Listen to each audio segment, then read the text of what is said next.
What the fuck is the deal, ladies and gentlemen? This is the You Heard That New podcast, episode 15. We are back in business. Please like, subscribe, and comment on all the channels. Instagram, TikTok, Twitter, anything that you can find to listen on. Just subscribe, please. Today, it's just me and my man. Today, it's just me and my partner in crime. What's going on? What's your name? Oh, my name is Josh. Where you from? I'm from Brooklyn, New York. What you do? I'm a music supervisor. Why you here? To talk about music. Here we go. There we go. Episode 15. We had some guests lined up, but things happen. Unfortunately, things fall through, but they'll be back. We promise that. But it's been an interesting week. Right? Yeah. Maybe you missed something? I didn't. I don't know if I missed anything. I think you missed the Knicks coming back from... Oh, no, that's... Did you see this? Oh, yeah. They came back from 22 down. It's 22 down. The best deficit in the conference finals history, to my knowledge. Yes, the largest deficit in conference finals history. Right. I am never wrong. I'm just early. I said what I said about Donovan Mitchell. Pause. And Pause. Never wrong, but you're early. Pause. I'm never wrong, but I'm early. Okay. Hey, no pause. Okay, keep going. I said what I said about Donovan Mitchell and James Harden, and it's proving true. I don't want to get too ahead of myself. I had a number in mind of how many games this goes. Right. I said it to some people. All right, so just say it now. What's the number in mind that you have? Because I don't want to jinx it. So you saying a sweep? Huh? You saying a sweep? I don't want to jinx it. After what we saw last night, right? Today's Friday. They played Thursday night in the Garden. Yeah. They won by 20? It's won by 16. 16 points. Do you feel like, this is me talking to you as a Knicks fan, as a Knicks correspondent. Yes. As a very, very hard pundit on your team. What you saw last night, do you feel like they can carry that over for the next 2 games in Cleveland? I don't think the Knicks have had a good game yet. And that's the problem is that we haven't even had a good game. We've been murdering teams. Brunson hasn't had the first game was an okay Brunson shooting night. We haven't had a good OG game yet. Right. Mikal has been great. I mean, OG he just came back. He just came back. Okay. Mikal has been great for the last however many, I think 10 games. Right. Josh was great last night. Right. All I need is Josh to hit 2 or 3 3-pointers. And our bench has been trash. If we get OG and our bench to be somewhat passable. So is that a testament to how bad the Cavs are, or to how bad you guys are playing? That's a testament to how bad the Cavs are. The Cavs are not a good basketball team, and I've been saying this for the last 3 years. Right. Donovan Mitchell is a great number 2, superb number 3. So what the fuck is James Harden? James Harden is a role player at this point. James Harden can't stay in front. But isn't the number 2 and the number 3 the role player? No, number 2 and number 3 are like, if number 1 goes out, they can lift their games. James Harden is... Be respectful. I'm going to be respectful. He's tantamount to Mikal Bridges now at this point in his career. James Harden can't move. James Harden will pretend that he's going to drive to the rack. Right. But all the dribbling is just leading to a step back 3. Only time he went to the rack was against Brunson. Mm-hmm. That's only because he has like 5 inches on Brunson. Pause. See? That's the only reason. He has the size and he has the strength to handle Brunson going to the rack. Outside of that, he's not going to the paint. So my thought process is, just stay in front of James Harden. He's not going to do anything. He's going to pass it. Right. You blitz him every once in a while to scare him a little bit. Right. He's going to throw the ball away. Right. Donovan Mitchell is going to what he tried to do yesterday was like, I'm going to take it easy in the first half. Right. Then I'm going to try and go crazy in the second half to conserve my energy. He's tired and he's injured. The Knicks need to see blood in the water. Game 3 will tell me a lot. Do you see Donovan or James having a breakout game in either Game 3 or Game 4? It's not them that's going to have a breakout game. The only way they'll have a breakout game is if they go back to what I will say is the Knicks have been playing horrible defense. Okay. Last night's game we're lucky because Merrill missed mad wide open threes. they're white boys. All their shooters miss mad wide open threes, Right. and their shot quality was really good.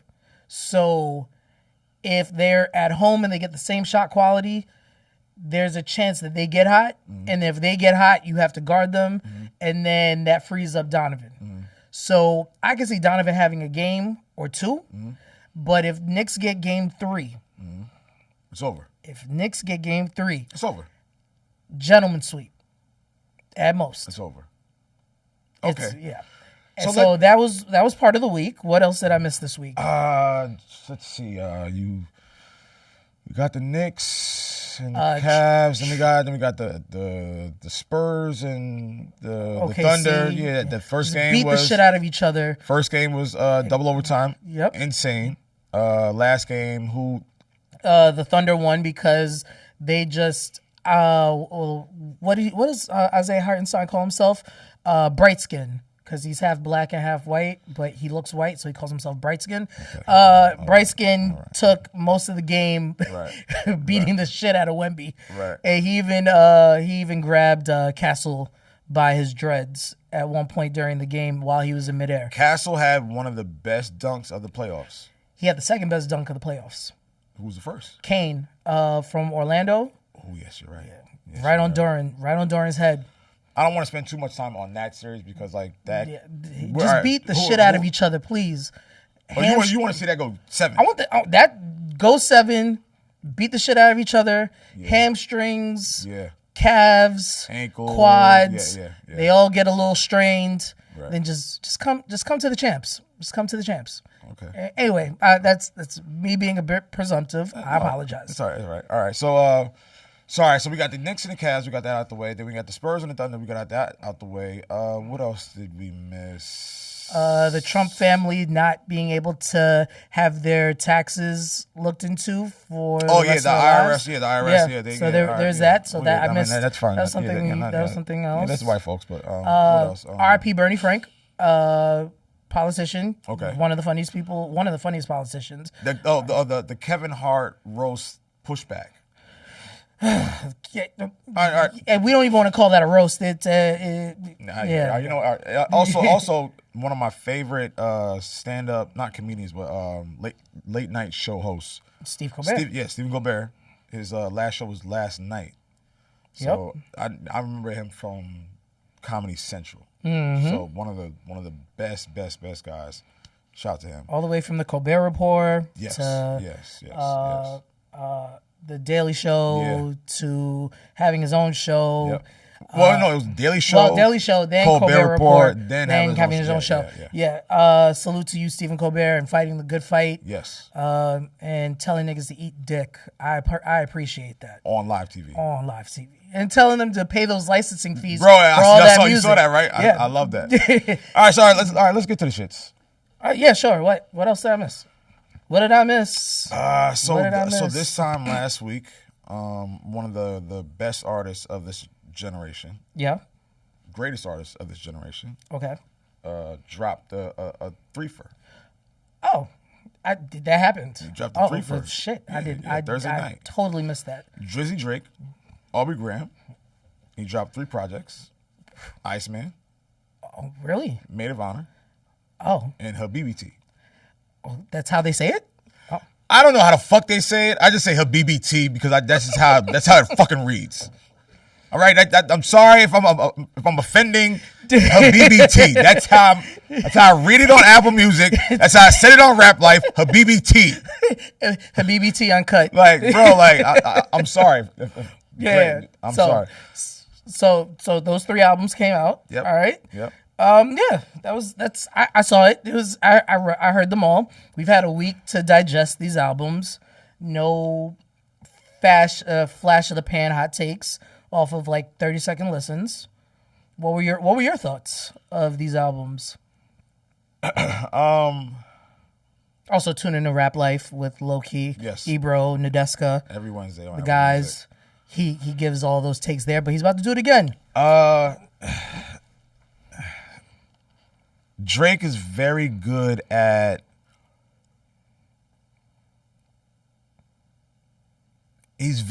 quantity. Like he can boom, boom, boom, boom. He can do that whenever he wants, however he wants, with whatever he wants. He can do that. Mm-hmm. I think that he did that very well with two of these projects. Mm-hmm. I think he did that very well with Iceman. I think that he did that very well with Maid of Honor. Yep. So BBT, I'm still getting used to. I'm still understanding what that is, and I'm not the biggest Drake R&B singer. Like I'm not. I'm cool, but I know there's a big sector in the world that loves that. Yeah. I'm not that. Yeah, that's not your... not my. Yeah, I'm cool on that. Yeah. But Iceman has shown me that there's that's some of his best rapping, even probably since Views. Okay. Or maybe Scorpion. Okay. But it's been a minute. Yeah. Not the CLBs, not the For All the Dogs, no. It's, yeah. That's some what he was doing on like the Make Them Pay, Make Them Cry, Make Them What. Mm-hmm. That's some nasty shit he was doing. Okay. So there's that. Iceman, yes. Production wise, I'm not as happy as I would like to be. Oh yeah. Like Scary Hours 3, production wise, beautiful.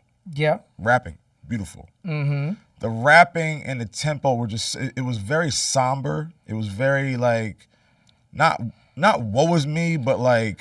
It's more down the lane, not across the street. I like that. I like that.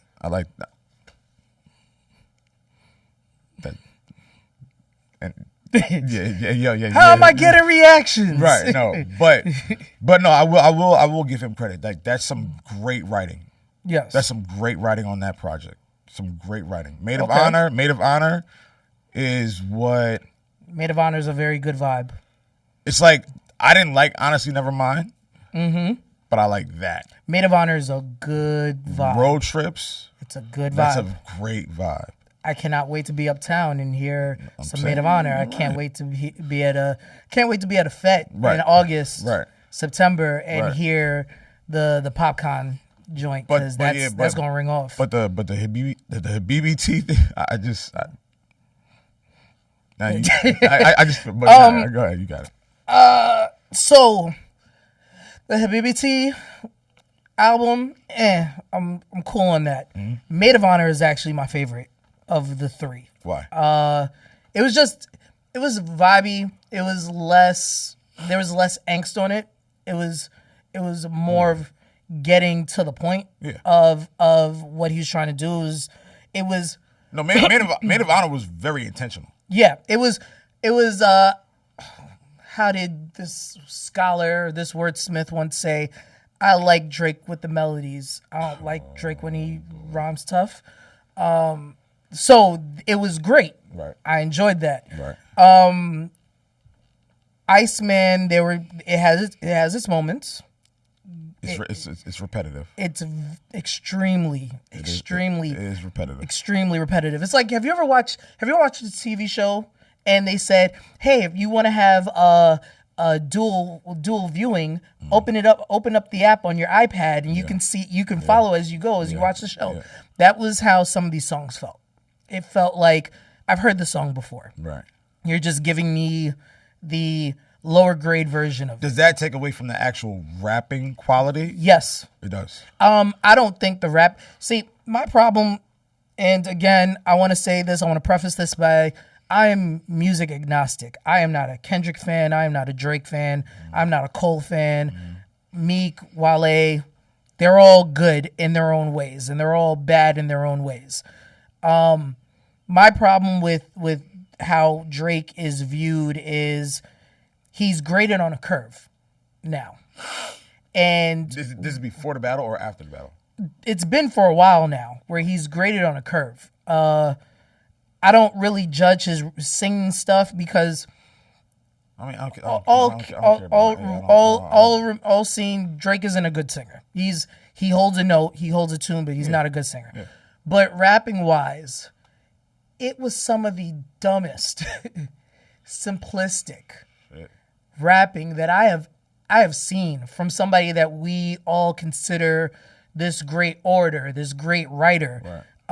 I saw so many people come out and be like, Drake is such a great writer, and can you believe he said this bar and this bar? Right. And I'm like, I'm like, maybe I'm the asshole. Like, maybe I'm the asshole. Like, maybe I'm wrong. Maybe I'm, like, hearing something different. Right. It's like the episode of South Park where Kyle turns 10 and then everything sounds like shit to him. Right. And I was like, maybe I'm wrong. Maybe, I was like, I listened to the album 3 times. And I'm like, this is not even on the, I was like, once he hit Scorpion, it was like a precipitous drop in terms of the actual rapping ability in the bars. He has 2 flows. It is his talking flow or his whining flow, where he's just it's grating to the ear sometimes, and it's grating more so because of the subject matter of what he's talking about. Okay. And then there are highlights. Well, which is why I said this is some. This is some. Some of it is good. Good, yeah. Some of it is good, right, but like some of the bar, like there was one there, like. When I think of Drake, I don't think of the most complex writer. No, not at all. He's not. So like, I'll get into this later. So never mind. I'll bring that point up. So like, we're not. There's no one else here. Yeah, no. So the one point I don't like, and it goes to the tribalism and the tribe leaders or the parishioners of the Kendrick or Cole churches who say Drake isn't a really good rapper. Right. But then they think everything Drake does rapping wise is somehow a complex way of getting back at all these other people. Right. And then what I hate about the Drake fans is that they think Drake is the most complex writer ever. Right. And then you hear the bars and you're like, what the fuck are we doing? Like, he's graded on a curve compared to everybody else. Not compared to everybody else. They're all graded on a curve. They're all graded on a curve. Right. Drake is just, his curve is so, it's like, it's so stark, where it's like you hear, like, he had one really great bar, but I was like, oh, I don't even know if he knew what he was doing with this bar. It was the St. John's the Baptist. I mean, I think he did. Yeah, again, but that was... I would try to give him credit for that. I know, yeah. No, yeah. And I thought that was a great bar. But all the other bars that people are talking about, they're like, oh, this is such a great bar. He did this, he did that. I'm like, are we listening to the same thing? So, all right. So when you say stuff like that, right, you have to look at the people who are saying it, right? And look at their experience with rap, not just hip-hop. Yeah. Look at their experience with their favorite artists. Yeah. Right? If their favorite artist is Drake, that bar is pretty low when it comes to lyricism, entendres, like it's pretty low. No, I'm saying this from like preeminent like voices of the sport who are saying, yo, nah, this is some really great rapping. But you can't get mad at niggas that are saying that they like something for what it is. And you're bringing it down like to what it is for you. Like of course. It's all subjective. Like we can't really. Yes. I can't say you're wrong for feeling or hearing it the way you hear it, and I can't say you're right for hearing it the way you hear it. Normally, I would say yes. Art is subjective, of course. Right. Art is very subjective. Okay. But there's certain aspects of the art that are not subjective. It's like me saying art all around is subjective. But it literally excuse me, it literally is. So that's it. No, that's it. So it's black and white. One fish, two fish, green fish, blue fish, Dr. Seuss. And you compare Dr. Seuss to, let's say, Agatha Christie. I don't think she's one of the best, a great writer, but you compare those two. Who do you think is the more complex of the two writers? There's a simplicity with Dr. Seuss because he's writing to a specific audience. To me, yes. Yes. Yeah. To a specific audience. To somebody else. Yes. When I was 4, Dr. Seuss was the shit. Like he was Plato. He was Socrates. Like red fish, blue fish, nigga. What? Oh, I thought those were bars. Okay. Like, okay. As I got older, I read other people, and I got older. My brain got more complex. It required more for something to keep my attention, And my issue with Drake has always been, and there's certain aspects of Drake that I love. Right. There's like songs in Drake's catalog that Right. will forever be in my discography and on my playlist. Yes. But it feels like there's a degradation of his rapping over these years because he's trying to capture a specific ear. And I guess I'm not of that congregation of ear that he's trying to capture. And there's certain songs on this album where I'm like, oh, okay. And I'm just sitting there, I'm like waiting. I'm like, oh, we about to. And then it's like, oh, okay. But, and me and Ebro, we always get into like this back and forth about it. Because like, all right, well, Drake has classics, right? We could agree to that. Maybe about one or two. Albums or songs? No, albums. Albums, he has like 3. Well, he has 1 or 2. So like, I'm not gonna do this with you right now. I'm not gonna. But Drake will never give me, and I argue with this with Ra and with J1 and with Ahmed and at the office, whatever. Drake is never going to give me a reasonable doubt. Drake is never going to give me an Illmatic. Drake is never going to give me a Ready to Die. Do you think he's capable of doing that? That's why I keep asking and yearning and arguing and pleading for it, because when I hear Scary Hours 3, those 6, I'm like, oh, nigga, like, oh, that's there. Yeah. But then when I hear some of these records on Iceman, I'm like, oh, nigga, it's definitely there. I think the main issue is the production. Yeah, what I said earlier. Like you said, I think there are a couple of things, like technical things. Like I can't say I hated. I did not like the engineering. I did not like the mixing of some of the songs. I liked it. It was fine. It threw me off at some points. And then the production is just, the production was, I don't want to say it was juvenile. It was underwhelming. That's all. It was extremely underwhelming. Like, I wish Drake would like go lock in with one producer outside of 40. Go find a really good producer. Conductor. Sit, lock in with Conductor, and put together an album. You get Conductor, you do like 10 joints with Conductor. If you really need singing songs on there, go get Leon Thomas and lock in with him and do some shit. And you get the best writers for that, because another thing, Drake is I think he's a good writer when it comes to rapping. When it comes to singing, he finds a melody, but in terms of like what he's actually singing, no. Right. Unless it's a bop.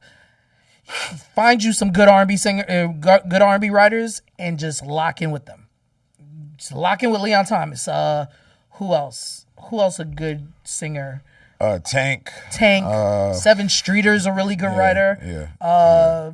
You're locking with all those people and write really good music if you really need R&B. Like, I think Drake for all these years, I always thought he was going to be like the male version of Lauryn Hill.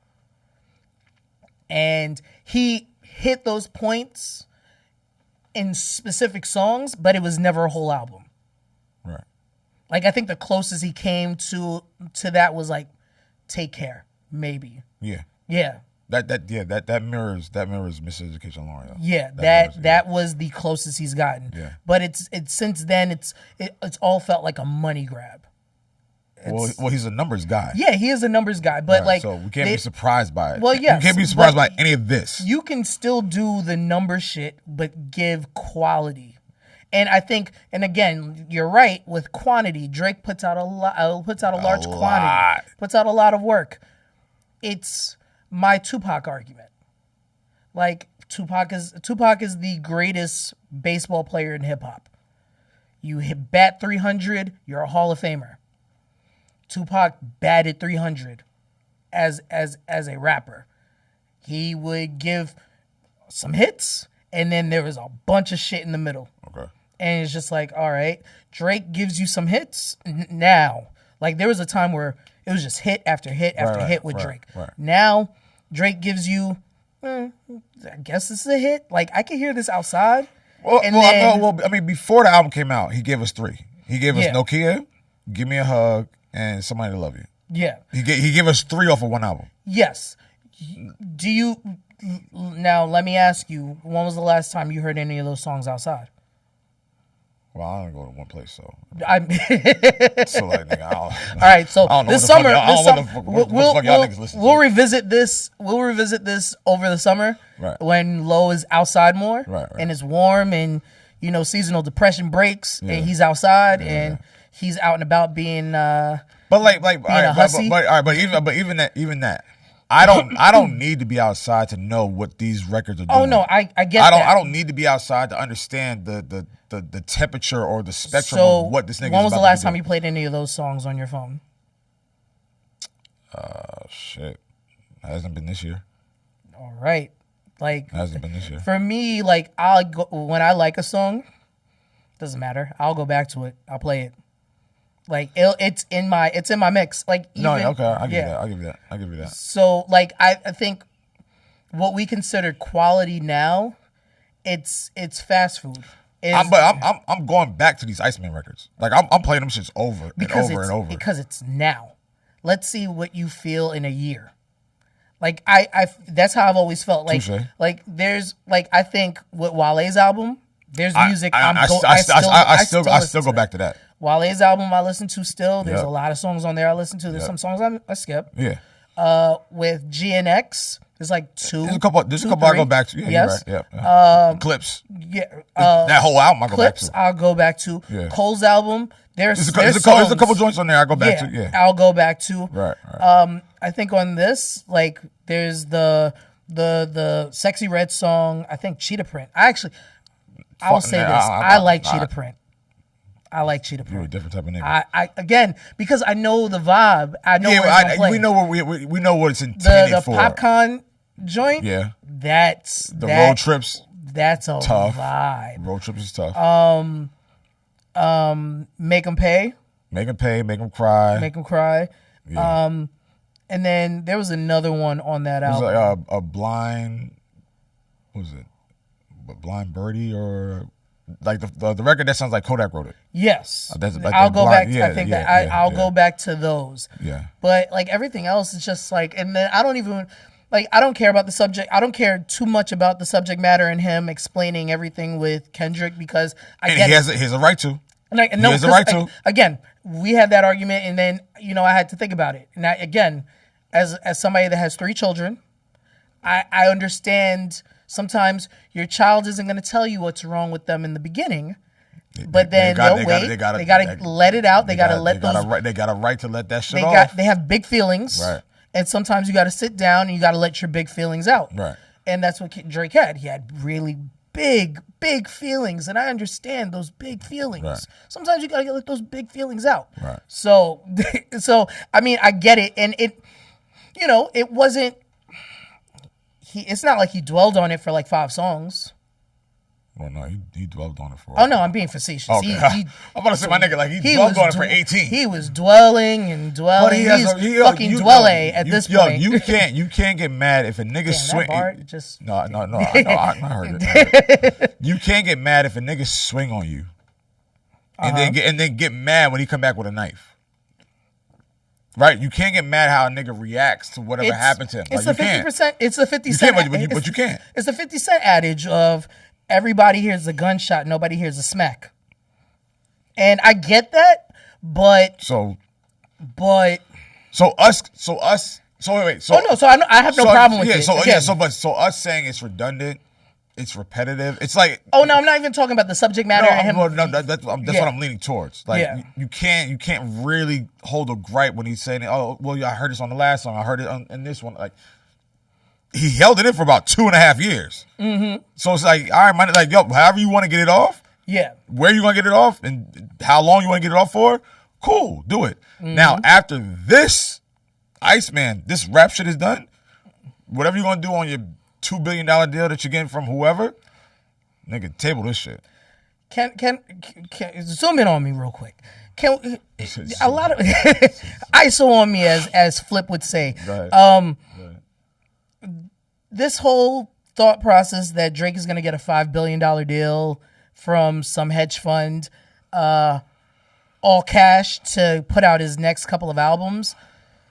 that makes no fiscal sense for anybody to do, because unless he's giving his voice away to AI for them to be able to proliferate and create, letting his fans create their own Drake songs with AI, that's the only way I see that happening. And I don't think he's giving away his IP like that.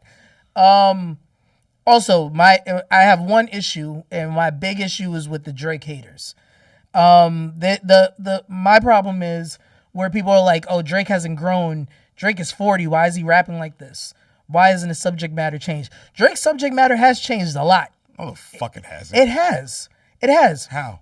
Drake's subject matter went from groveling and being in puppy love in the first couple of albums to growing and actually being in grown adult love and having money.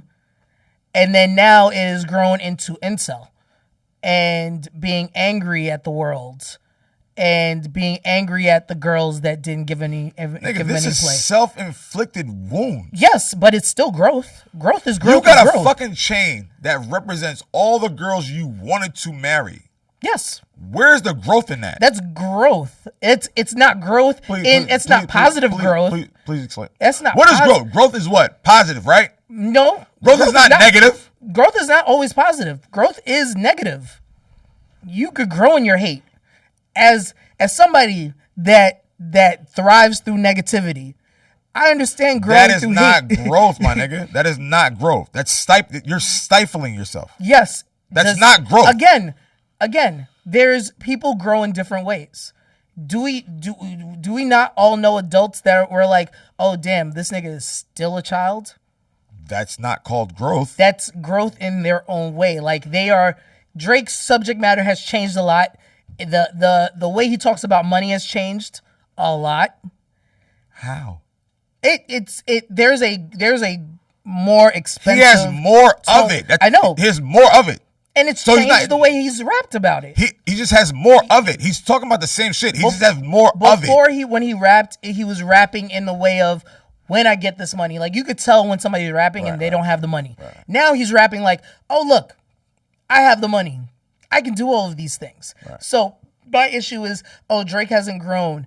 I out of all of his contemporaries, I think the person that has grown the most out of all of his contemporaries, out of everybody out of that blog era class, right, Wale is the biggest, has done the biggest growth. I agree. Wale, and then after that would be Cole. I agree. And then after that would be Sean. I think Sean before Cole. No, your order's right. Then somewhere down towards the bottom would be Drake. But it's still, they've all grown in their own ways. It's just we cannot be. You said all the way down without even mentioning 5, 6, 7, 8, 9, 10. You said down here. That means that's the least amount of growth. Like he's behind Asher Roth. First off, that's not funny. Because I like Asher Roth. I love Asher Roth, which is why I'm saying he's. No, I get it. So, like, again, we cannot be angry that his subject matter and his growth isn't the way. And you're right. But the not beautiful thing, but the interesting thing about that is his fans don't care for this conversation, right? His fans are still, leave a bitch on red, go through a bitch purses, and my friend did me wrong because he didn't give me a slushie or whatever the case is. Like, whatever that is, like his feelings resonate so much. Like with niggas that are 25 or niggas that are 45. Yeah. And that's very, very bad. Like, that's very bad. Again, Drake is, like I said, Drake is the leader of, he's aligned himself with incels. Yeah. He has. Yeah. He's aligned himself with the Aiden Rosses and the academics, and I don't want to put too much on academics. He's Jamaican. I don't want to talk too much shit about you, bro. I love you. And I don't want to do that. No, because I gave him a clip on Rap Life. I gave him a headshot. So you did? Yeah, I gave him a headshot. Well, was it this week? Yeah, the episode that's out right now. Good, yeah, I gave him a headshot. Oh, man. That's fine. Yeah, I gave him a headshot. Hey, listen. Listen, when you tell me not to, and I get oh no, I didn't tell you not to. I always say go. Oh no, I get mad. Ladies and gentlemen, I want you to know, I am the devil on Low's shoulder. No, I get a nigga headshot. And Low is constantly like, nah, I'm not going to do that. No, I get mad. And I'm like, if you ever listen to DMX Damien, I'm Damien to Low. I tell Low go, and he just a lot of times he doesn't want to go. Yeah, I just got tired of it. So I told him I got a dossier of niggas for niggas, just in case. I got tired. I just got tired of it. But at the end of the day, like. But yeah, so again, so like I was saying, he's aligned himself with these people because they are an easier group of people to get to follow and listen to the pontification of their leader, Drake. So he'll go on Aiden Ross and he'll have all of these kids that never leave their house, that want to be like him but don't realize he leaves his house. He'll go with Ack and give Ack a chain, and Ack will then turn around and drivel on about all of the greatness. You see what I'm saying? Like no, this is me. No. Yeah. I'm agreeing drivel on about all the greatness of. He'll have Maul screaming at the top of his lungs like a child who just got some ice cream because he saw Drake and he saw some fireworks out of a window. It like all of these. But hold on, I got love for Maul. Like, okay, I got love for Maul. Sure. I don't know. I got love for Maul. Okay, like, I don't personally. I get it, but I got love for Maul. I know. But like you look at all of the things that Drake does, like even the White House thing and letting the White House. Yeah. Three promos. Like, letting the White House use 3 songs and not even give them a cease and desist, not even say anything online or have your team say something online. Right. It's just pure nasty work. Right. And that's why I don't take too much into account when it comes to fan bases like that. That's why I was like, I stay offline when music comes out. Like I don't. One, I listen to too much music daily anyway, but like I hear the arguments and then it's quick responses and quick thought pieces on what this music means and what it stands for and bar breakdown. And it's just like catalog placement. It's just like, yo, bro, listen to the music and let it breathe. And, because of his alignment with these groups, it's harder for me to fully get into his music because it's not my ministry. Like, I am not an incel. I do love being outside. I love women. I believe women's rights. I don't believe every woman should be I don't believe women should be beholden to me or should be under me. I do believe in all rights. I believe in those rights and I respect them. His fan base, not his whole fan base, that section of his fan base that's extremely loud is that sort of fan base. I mean the guys, not the girls. The girls are fine. Some of the girls are some of y'all are there's this one online, she got a little pasty face. You're weird. See, ladies and gentlemen, I thought this was America. No, we're just not doing that. We're just not here. Not while I'm on the camera. Like, we're not doing See, then put me on the camera. See, nigga, I'm still on shot A or shot B, whatever. Oh no, camera. See, it's right. We're not doing this. Like, no, we're not doing this fucking today. Disclaimer: all thoughts are Joshua Andre Alexander Christie. And the thing with this conversation, like, and I want to keep this short. Like, I don't want this for an hour and a half. I really want to keep this to where the music is, right? Like you broke that shit down beautifully, like how his sector of his fan base is, and the minimal growth that he's has. It's growth though. That's why I said minimal growth. This is growth. But with all that being said, the music still is loud. The music is still good. The music is still hypnotizing. The music is still polarizing to some degree. To some degree. To some degree. Yeah.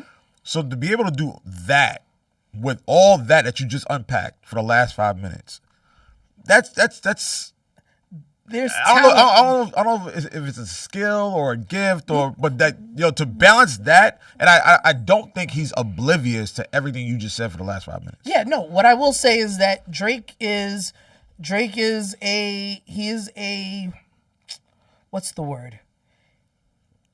He's a Chameleon. no, yeah, sure, sort of. I don't think music wise, no, not really. Drake is a whatchamacallit. He's a legacy act at this point. No, he's not yet. Drake is no, not yet. Drake is not yet. How many albums does Drake have? This is, I think, his 10th album. 10th or 11th. Drake has been here for 20 years. 2009. So Far Gone came out. 17 or years. Actually, 2008, 2007, like Room for Improvement. So if you count those. Let's say 18 years. He's a legacy act at this point. They all are. We are. Him, Cole, Kendrick. But does the legacy act still put out polarizing, chart-topping, crowd-moving shit? Does a legacy act still do that now? Yes. Who? Jay has done that. If you go, Rod Stewart is if you go over to rock music. No, don't do that. But I consider I put him on par with those. Yeah. I'm just saying, stay hip hop. In hip hop and R&B, Mary J. Blige could put out an album. It'll do numbers. Didn't she just put out something? Did she? Exactly. Thank you. No, I love Mary. I love you, but. Doesn't sound like it. All right. So wait. What's the problem with people from Yonkers? First is Kiss. Because you don't have a classic album? Yes, and now it's Mary J. Blige. Because he doesn't. And yes, Mary J. Blige is from Yonkers. Okay, cool. But I'm just saying, all right, another legacy act, T.I. Okay. He just put out the only gold record in 2026. Yes, I'm saying legacy act. Yes, he's been out since 99 or 98. He's a legacy act, but it doesn't matter. Cole, Kendrick, Drake. They are not legacy. They're legacy. They're prime act. They're prime acts. They're not legacy acts. Chris Brown, legacy act too now. All right. They're legacy acts. They've been in this long enough. What's the qualification of a legacy qualification act? for a legacy act is somebody that has a long enough catalog where all right, so what's the year span or what's the time span of a legacy act? I would say if you are in the game 15 plus years, you're a legacy act. You've already done it. You're not a new artist, and you're not really even a current artist. You are a legacy. You have a legacy before this, and if you put out something and it's a dud, it still doesn't hurt your legacy. But if you put out something and it adds to your legacy, you're fine. It's great. Drake is a legacy act because he already has his fan base. His fan base is there. It's not gonna. There's very little Drake can do to get a large mass of people to leave being his fan. Drake's fans are locked in. Right. It's like goes back to the tribalism. Drake's fans are locked in. Cole's fans are locked in.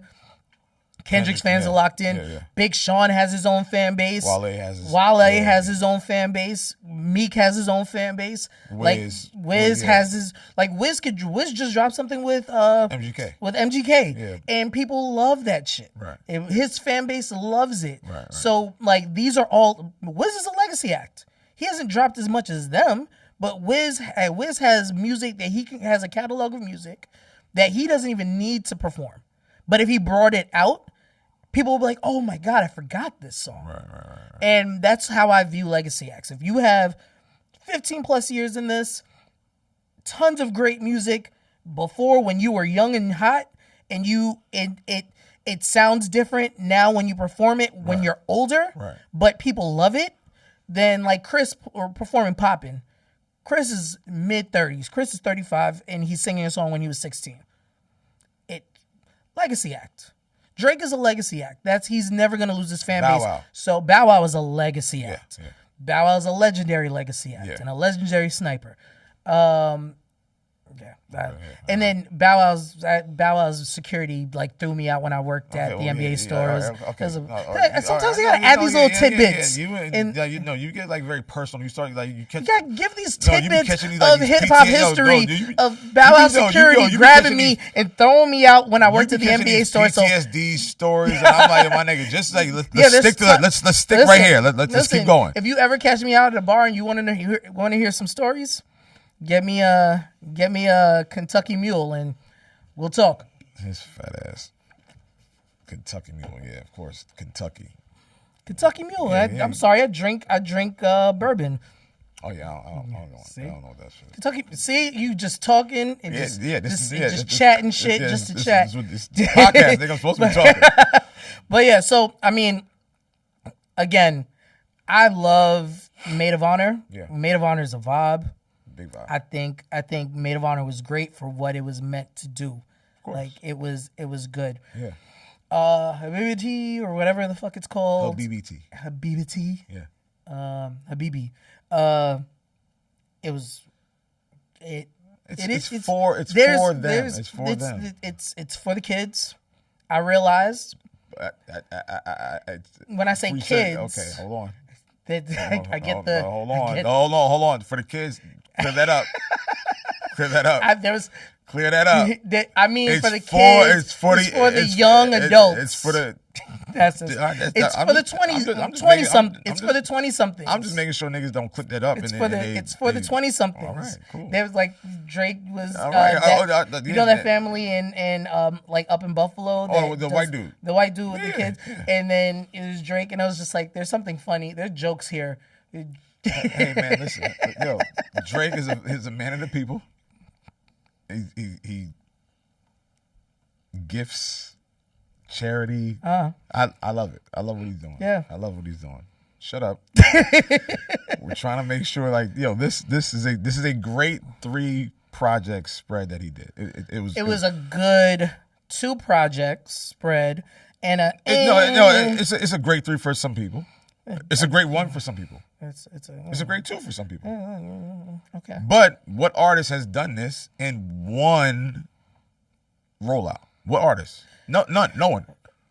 Right? I have my feelings on that too. And that's fine. I get it. But we understand the business acumen of what he was doing. I don't care about the business part of it.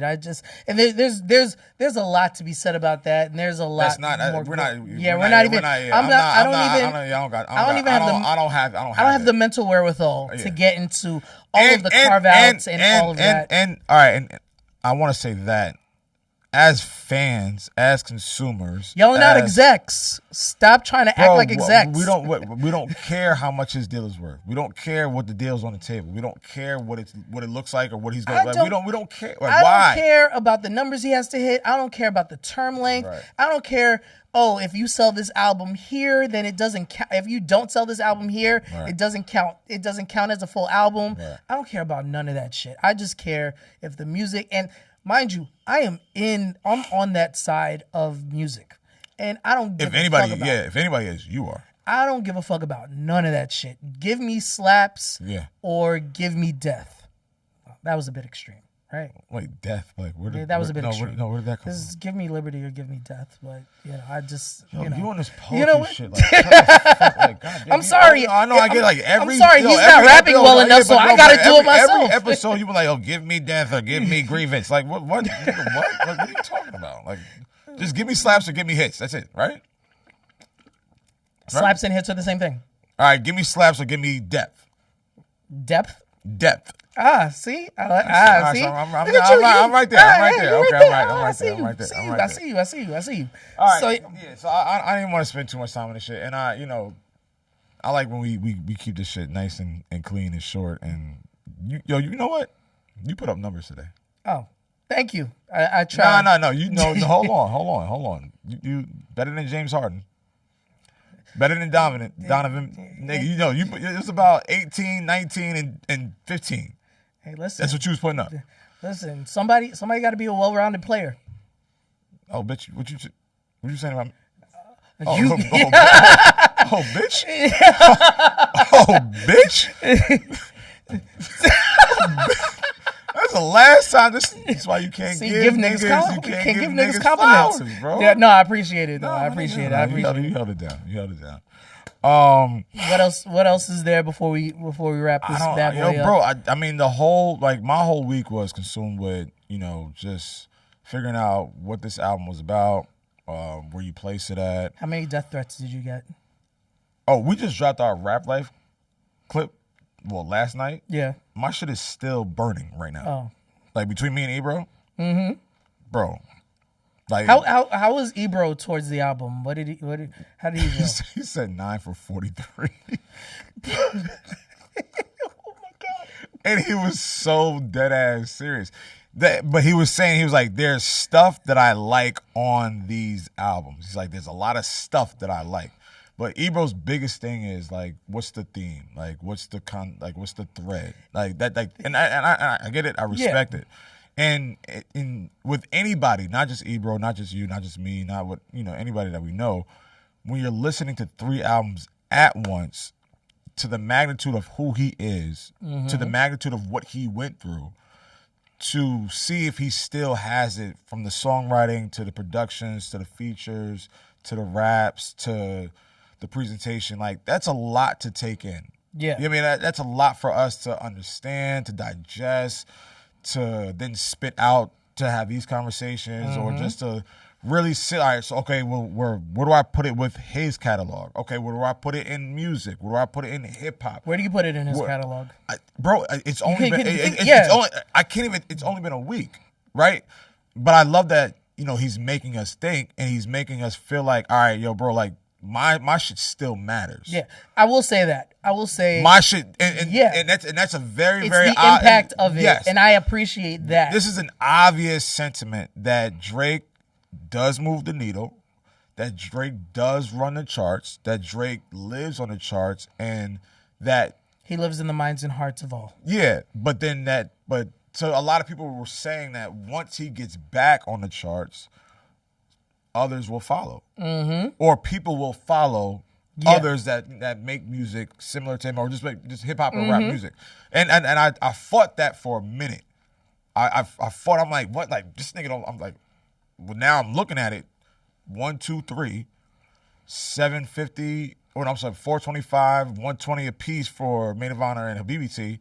Yeah, the charts do matter, and the charts belong to him. Yeah, but the biggest thing is, where does this go after this week or next week or the week after? For reminding me. There are a couple of things. One, it's had a really bad, precipitous drop off from week to week, and then that brings in the line that he talked about with Kendrick losing however many 100 million, which was fake. It was from a fake. It was a post from it's like a parody account. It was a parody account that was deleted. Right. And he took the bait, he ate that shit up, and he put it on wax, and his fan base ran out and jumped out the window on that. Right. And Spotify, I believe, came out and they're like, no, that's wrong. Right. And it's, again, it ties into the incel of it all. But again, I again, that's the one thing I will say I respect, is that Drake has always had a voice. Drake has always been the leader. He is outpacing his contemporaries absolutely by a nautical mile. And then behind him is Kendrick. Behind Kendrick is Cole, and then it's everybody else. Right. And that's fine. And then that's great. And they're all happy. They're all, again, I want to say this to all the fans. What? These niggas don't know you. These niggas don't care about you. They care about you listening to their music, fucking with their music, going to their shows, and posting their music. Outside of that, they don't want you niggas fucking arguing about their music. They don't want you niggas fighting about their music, because you're fighting about their music. You're getting other people not to want to listen to their music. Right. So just fucking listen to the music and shut the fuck That's a great point. up. That's a great point. Please. Because even when the 3 albums came out last week, I had to take a social break because it was just so much. Look, I'm like, bro, I don't know what to think right now. Bro, I'm a music supervisor. No, yeah. I have sync people that were hitting me up and like, yo, hey, what do you think about the Drake album? And I'm like, it is Friday. This album just came out. Like, bro, I had niggas in my DM. Yo, so it was 24 hours. So all right, so what's the verdict? OJ did it. Whoa. OJ, yeah, he did. But yeah. But like, nigga, like, what do you mean? What's the verdict? Over, nigga, exactly. 3? No, that in one. It's not even long. Like when we spoke about it, I was just like, "Yo, I listened to one album." Well, yeah, like, but we were going back and forth like in real time. Yeah, though. We were listening like, "Oh, yo, this record is this." Oh, all right. Yeah, and like then that. for me, but like for me, like I listened to one album 2 days. Yeah. I listened to Iceman for 2 days because I had to listen to it twice. Right. Then I listened to the other albums each a day, where I'm just like, all right, let me listen. All right, let me listen again. I listened to Iceman like 3 times. Yeah, like so we were in the office when it dropped, right? So we watched the stream, and we saw all that, and that was dope. And then we found out it was 3 albums, right? So now we're all like, it's just all of us in the corner. So we're running Iceman, like, oh shit, this is crazy. Then we went to Maid of Honor. We were like, oh shit, this is crazy. Yeah. Then a BBT came in when I was like, I'm good. I'm straight. But see, again, but that's fine. But like, cause like there are other people in there. They're like, oh no, this shit is. Again, like J1 loves BBT. He's like, yo, this shit is fire. Again, like I said, everybody go to your corners. Just listen to the music. Beautiful. Shut the fuck up. Beautiful. And enjoy the raps. Like we're getting raps. Like that's the one thing I will say. That's why I said it's some of his best rapping. Some. Okay. That's all right. I said that. I've said that since this shit came out. I keep missing the qualifier. I said some of his best rapping. I keep missing the qualifier. I keep missing the qualifier. I understand what you're saying, though. So I got what you're saying earlier on. Like I said, like just enjoy the raps because we've gotten a Kendrick album, we got a Wale album, we got a Cole album, we got a Drake album. Yeah, 3. And we got a Clips album. Yep. There's rap for everybody. There's IDK. There's Nick Grant. There's Nick Grant. Isaiah Rashad. Ray Vaughn. There's Ray Vaughn. Yeah. And then you have all the newer rappers that are coming out. Ryan Witherspoon. J1. Fergie Baby. Get him on that XXL cover. Samaya Sin. What's her name? Maya the Don. Yeah. Who I think is super dope. Honey I want you on. Huh? Honey Baby. Super dope. Yeah. There's rap for everybody. Yes. If you don't like something, if it's not your ministry, you don't have to rag on somebody because it's their ministry. Exactly. You know how many times, like, there's certain music that's not for me, and I don't mind it. I don't mind if somebody loves it. Right. I don't rag on them. Right. And I always thought that shit was stupid. Enjoy the fucking music. That's all it is. And with that said, we're at episode 15. I want to thank my man Josh for putting up a triple-double, quadruple-double today. Big dog. Brunson impressed me. No, we dressed like Dina Great and AB. We're twinning it up. But yeah, like y'all always do, like y'all always can do. Please subscribe, like, comment on all our pages: TikTok, Instagram, Twitter, and YouTube. This is the You Heard That New podcast. We have plenty of episodes that y'all can go back, rewind, check up on. Plenty of guests, plenty of dope surprises coming forward in 2026. My name is LowKey. This is my man Josh to my right, my partner in crime. Yep. Thank y'all for tuning in. This is LowKey. We are out. Peace. That was good.